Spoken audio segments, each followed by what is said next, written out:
So apparently, it looks like Phil Spencer, who is the current head of Xbox, still has his eyes on wanting to buy Nintendo, according to a leak that has happened in an email that was sent out back in 2020. And so, yeah. So, how's it going, everyone? Hope y'all been having a really good Tuesday so far. My name is Ward, and today we just want to talk about a very interesting leak that's been going on, regarding in the all the possibilities of Microsoft want to have another acquisition over Nintendo, which is honestly something that hasn't not really anything that's new, has been which kind of did happen way back in the early 2000s whenever the with the original Xbox and wanted to buy Nintendo, and of course Nintendo saying no, we don't want to make any kind of deals. We rather do our own stuff as always, and but yep, looks like they still have their eyes on it apparently. And without any further ado, let's go ahead and dive right into this stuff, shall we? So, starting off, the Microsoft versus Federal Trade Commission trial over a buyout of Activision Blizzard has already revealed Xbox boss Phil Spencer's past interest in a number of other high-profile acquisitions, including the Sonic maker Sega, including Sega and Square Enix, and now add Nintendo to the list. Man, man, it looks like Microsoft is trying to be the Disney of the gaming industry at this point. So in an email, apparently accidentally made public as part of a trial document released online, Spencer talked enthusiastically about buying the home of Mario, saying in quotes, "It would be a great career moment." And as IGN, mentioned, asked Microsoft to comment, and then continuing, the email was sent on August 2020 before Microsoft bought Bethesda over ZeniMax. Also reveals Spencer's interest in Steam owner Valve and Warner Brothers' network of video game studios, which include Mortal Kombat and NetherRealm and Batman Arkham developer Rocksteady, among many others. Holy moly, Phil Spencer. Jeez. He's already trying to be like Thanos getting the Infinity Stones or what? So yeah, and here's the little email right there, but I'm not gonna read everything verbatim. So feel free pause this video and just try to read it for yourself, and take a few seconds here or there, and so yeah, and I'm gonna assume that you guys probably read this right here. So let's go ahead and move on. Of course, in quotes it says that the Nintendo is the prime asset for us gaming, and today gaming is our most likely path to consumer relevance.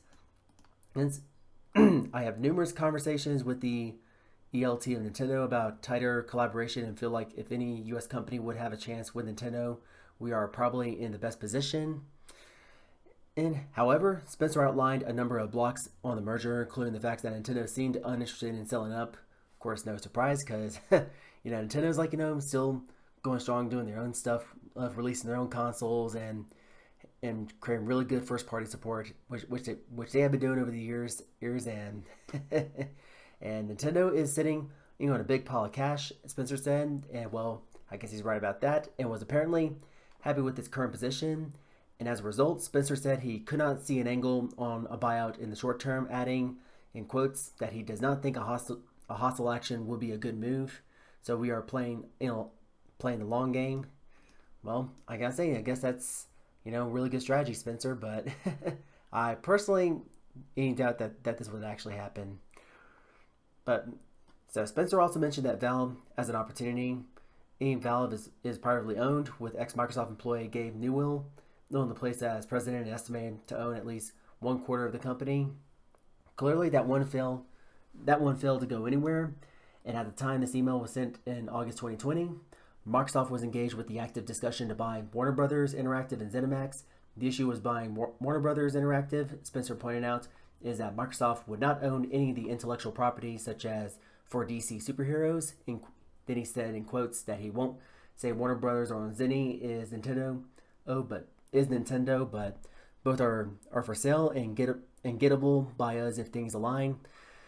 And so we know the discussion was ZeniMax, yada yada yada, was 7.5 billion, and so on.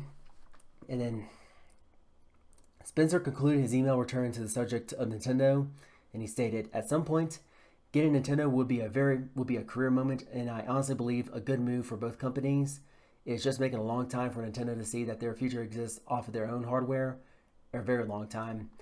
So obviously, Spencer said has yet to realize his dream of buying Nintendo, and it seems unlikely Nintendo would be willing to sell up unless it suffers some sort of financial catastrophe, which I personally do not think is going to happen anytime soon due to how successful the Switch has been and the fact that they're actually going to try to capitalize off of that format with the upcoming new console, which should be coming out next year. But they're also going to follow the same format as the Switch, as the Nintendo Switch, which I did cover one of my previous videos when they released the patent of how they're going to handle the Joy Cons. And so yeah, but as Spencer admits, he's playing the long game, and Microsoft is currently embroiled in perhaps the biggest, most devastating leak in Xbox history, with FTC trial documents revealing its plans for a mid-gen Xbox refresh in 2024 and a next-gen hybrid of Xbox in 2028, and Bethesda's release schedule and more are set to follow. And oh wait, man, Microsoft.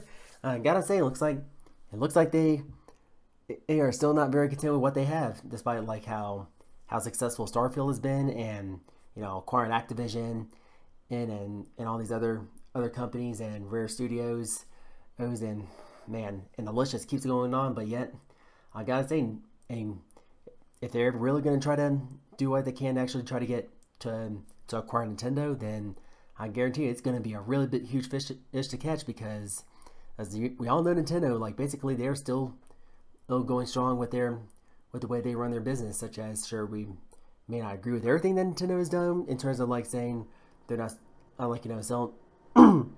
selling their legacy products in the most in a not so ethical way, and in terms of what they've been doing with the Switch, like the way they kind of run their online business with the Switch, which is, personally, in my opinion, is kind of very lackluster comparing to like the Wii Shop, which was used back in the Nintendo Wii days, and which was like easily accessible and just like, oh, buy the product and now you own it, and so on. But now looks like that's pretty much not the case right now. And but personally, in terms of Phil Spencer saying they're gonna go at it for a very long term to acquire Nintendo, I think that's gonna be something that he'll have to happen, especially doing with the track record of Nintendo, just like doing their own things and kind of like expand their own business, such as making their own theme parks and making their own movies and possibly making their own TV shows in the future, and and the list can just go on. And so yeah, it's gonna probably take more than just a simple agreement to actually buying Nintendo, that's for sure. and gotta say, it's probably not gonna happen for the next generation or two, or maybe in the next 10 to 20 years.